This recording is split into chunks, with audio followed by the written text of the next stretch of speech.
మరి ఓటేసాక ఒక మాట ఓటేసినాక ఒక మాట అయిపోయింది అంతా. మరి మా కేసీఆర్ గారు పెట్టిన ఇళ్ళే అవి. మేం కట్టించిన ఇళ్ళకే మీరు పేరు పెట్టుకుంటున్నారు, మీరు కలర్లు వేసుకుంటున్నారు, మీరు ఇచ్చే ఇల్లు. రేవంత్ రెడ్డి గతంలో ప్రచారంలో ఉన్నప్పుడు నేను వచ్చిన తర్వాత అధికారంలోకి వస్తే 6 గ్యారెంటీలు ఇస్తా అన్నాడు.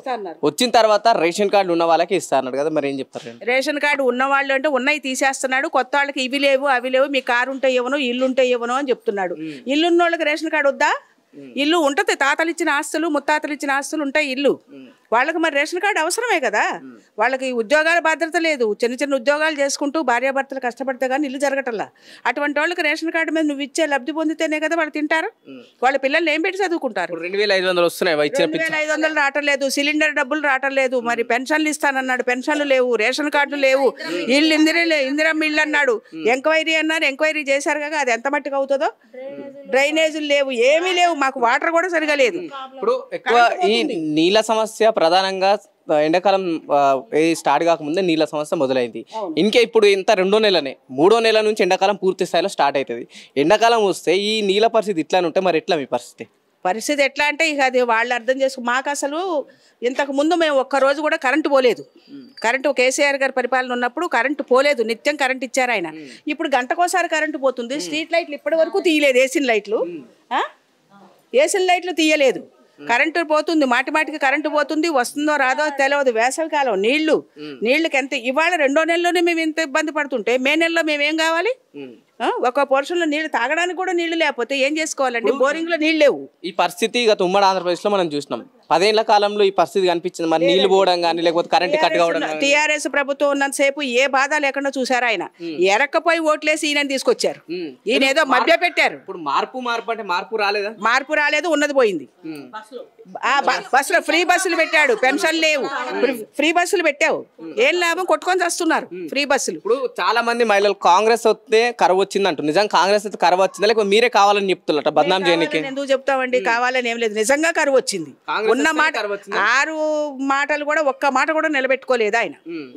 ఆ ఫ్రీ బస్ ఒకటి పెట్టాడు, ఆడవాళ్ళకి కొట్లాట పెట్టాడు, అంతే. ఫ్రీ బస్ మంచిదిగా అంటారా? మంచిదే, ఏం మంచి అండి, మంచిది కాదు. రేవంత్ రెడ్డి ఎక్కడ సభ పెట్టినా సరే ఇంతకు ముందు ఇంట్లో ఆడవాళ్ళు ఇట్లా వెళ్ళాలంటే ఇంట ఆయన డబ్బులు అడుక్కొని పోవాల్సి ఉంటుండే.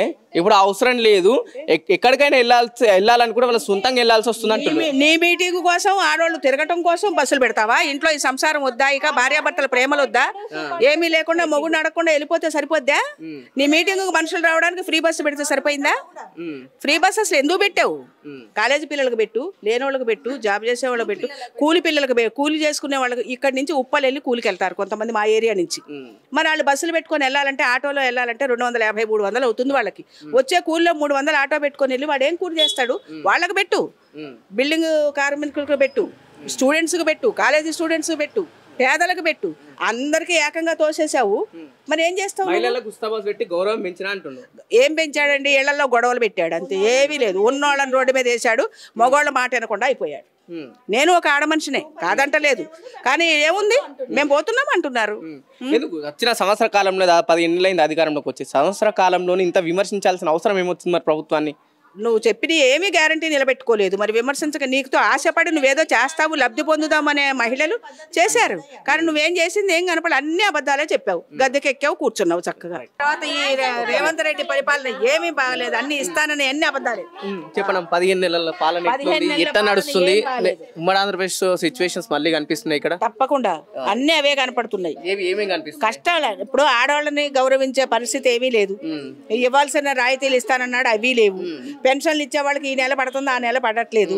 ఇందిరమ్మ ఇళ్ళు అన్నాడు, ఉన్నోళ్ళకే వస్తున్నాయో లేదో, మనకి ఉన్నోళ్ళకే వస్తున్నాయి, కానీ మా బస్సులో మాత్రం అప్లై చేసుకున్న పేదలకి వాచ్మెన్లు ఉన్నారు, క్యాంటీన్లో పనిచేసే వీడియోస్ ఉన్నారు, అందరూ ఉన్నారు. ఎవరికి అప్లికేషన్ 2 సార్లు 3 సార్లు పెట్టాము, అయినా సరే రాలేదు. ఆఫీస్కి వెళ్తున్నాం. ఇప్పుడు ప్రజాపాలన చెప్పేసి 15 నెలల్లో వచ్చిన వెంటనే ఒకసారి ప్రజాపాలన అప్లికేషన్ తీసుకున్నారు, మళ్ళీ ఒకసారి మన రీసెంట్ మళ్ళొకసారి తీసుకున్నాడు. ఈ కేవలం దరఖాస్తుల వరకే ప్రభుత్వం సరిపోతుందా పాలన? లేదండి, దరఖాస్తుల వరకే తీసుకుంటున్నారు, తర్వాత ఏమీ లేదు, దాని గురించి పట్టించుకున్నోడే లేడు. ఆ ప్రజాపాలన పెడుతున్నారు తప్ప ప్రజాపాలన జరిగేది ఏమీ లేదు. ప్రజాపాలన పూర్తిగా అమలు అవ్వట్లేదు, ఏమీ అవటం లేదండి, ఏమీ ఆ ప్రజాపాలన అమలే లేదు అసలు. నిర్లక్ష్యం. 6 గ్యారెంటీలు ఇచ్చింది, ఎంతసేపు కేటీఆర్ ఇది చేశాడు, కేసీఆర్ ముంచేశాడు, హరీష్ రావు దొంగ, ఏ మాటలు తప్ప వాళ్ళకి టైం పాస్ మీటింగులు తప్ప ప్రజలను ఆదుకునేది ఏమీ లేదు. ఇప్పుడు సంవత్సర కాలంగా ఇప్పుడు 9.5 ఏళ్లలో బీఆర్ఎస్ పార్టీ ఎటువంటి హామీలు నెరవేర్చలేదు. వచ్చిన 15 నెలల్లోనే ఒకవైపు పార్లమెంట్ ఎలక్షన్ కోడ్ వచ్చినా సరే నేను ఇచ్చిన 6 గ్యారెంటీల విషయం పూర్తిగా తెలంగాణలో అమలవుతున్నాయి, అభివృద్ధి బాటలు తెలంగాణ నడుస్తుంది అంటుంది. ఏమీ జరగలేదు. ఈ సంవత్సరం నుంచి కేసీఆర్ గారు పెట్టినయే తను నడిపిస్తున్నాడు తప్ప తను చేసింది ఏమీ లేదు. కొత్త పథకాలు ఏమీ లేదండి, ఉన్నాయి పాడు చేశాడు అంతే.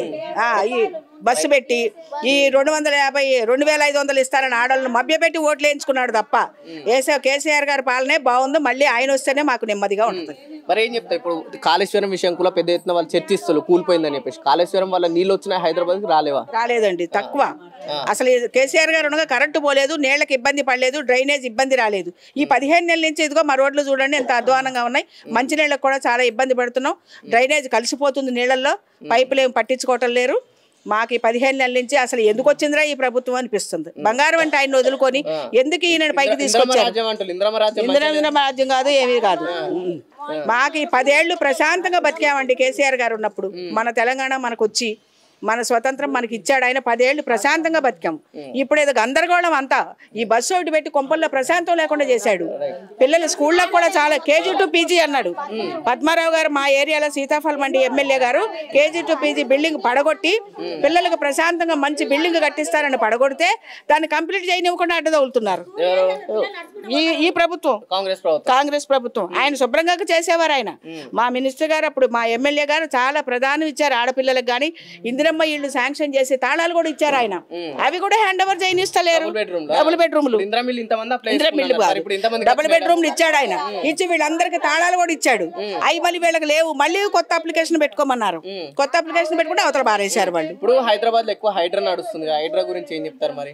హైడ్రా అంటే ఇన్ఫర్మేషన్ ఇచ్చి విధికి అనుకూలంగా ఉంటే నువ్వేం చెయ్యొద్దు అసలు. ఈ 10 ఏళ్ల నుంచి లేని వాళ్ళు తొందరపాటు వచ్చి నీకు ఒక్క సంవత్సరంలోనే నీకు ఎందుకు ఇంత కంగారు? అక్రమంగా అంటే కట్టినప్పుడు తెలియదా? మున్సిపల్ వాళ్ళకి తెలియదా? మాకు తెలియదా? ఆయన పరిపాలన ఇచ్చినాక నువ్వు తీసేయాలి, నీ ఉద్దేశం అదే. ఆ కేసీఆర్ గారు చేసినవన్నీ మాఫ్ చేసేయాలి. కేసీఆర్ ఆయన వల్లనే తెగించాడు ఈ రేవంత్ రెడ్డి కోపంతో. ఇదంతా కేసీఆర్, కేటీఆర్, హరీష్ రావు ఈ ముగ్గురిని టార్గెట్ చేసుకున్నాడు. మరి నువ్వు చేసే పని ఏముంది? నువ్వేమన్నా న్యాయం చేస్తున్నావా? నువ్వు చేసింది ఏమీ లేదు. 9.5 ఏళ్లలో ఇటు బీఆర్ఎస్ ప్రభుత్వం అటు బీజేపీ కేంద్రంలో బీజేపీ ప్రభుత్వం చెయ్యని పనులన్నీ నేను 15 నెలలు ఏమీ చేయలేదండి, అంతా ఒట్టిది. మాకైతే ఇంతమంది అబద్ధం ఆడతారా చెప్పండి? ఇంతమంది అబద్ధం ఆడతారా? మా స్కూల్ పిల్లలు ఎంత అవస్థ పడుతున్నారో మాకు తెలుసు. వాళ్ళందరూ మా స్కూల్ పిల్లలు ఎంత అవస్థ పడుతున్నారో, మా ఎమ్మెల్యే గారు కష్టపడి స్కూల్ పడగొట్టి పిల్లలకి మంచి KG to PG విద్య కోసం అని చెప్పి ఆయన ఎంత కష్టపడితే ఆయన పేరు కీర్తి లేకుండా చేసేసి పడగొట్టి ఇప్పుడు ఈ పిల్లల్ని తీసుకెళ్ళి ఎక్కడో పెట్టాడు. ఏం చేశారు? నా పిల్లలు మధ్యాహ్నం పూట బడి, ఒక పూట బడి, ఏం చదువుతారండి వాళ్ళు? భోజనాలు లేవు పిల్లలకి, మంచి భోజనాలు కూడా లేవు. శుభ్రంగా గుడ్డుతోటి కూరతోటి భోజనాలు పెట్టించేవారు మా ఎమ్మెల్యే గారు పద్మారావు గారు. అటువంటిది ఏమీ లేదండి, పౌష్టికారం లేదు, వాడు బాగుందా లేదు, ఏమీ లేదు. స్కూల్లో పెడితే వాళ్ళు తినట్లేరు, వాళ్ళు పడట్లేదు అన్నము, వాంతులు అవుతున్నాయి. ఆ పిల్లలు వస్తలేరు అసలు. ఆ పిల్లలు మధ్యాహ్నం కూడా నడుచుకుంటారంటే ఇబ్బంది పడతారు, బస్సులు టైంకి వస్తలేవు, వాళ్ళు వెళ్ళట్లేదు స్కూల్కి, ఒకరు తప్పితే ఒకరు పోతారు. ఇప్పుడు వాళ్ళకి 10 అయిపోయింది, కాలేజ్ ఎలా చేసుకోవాలి? మేము గరీబ్ వాళ్ళ వాచ్మెన్ అనుకుంటున్నాం, అంత డబ్బు పెట్టి మేము చదివించలేం కదా. మరి మా పరిస్థితి ఏంది మరి చెప్పండి మీరే.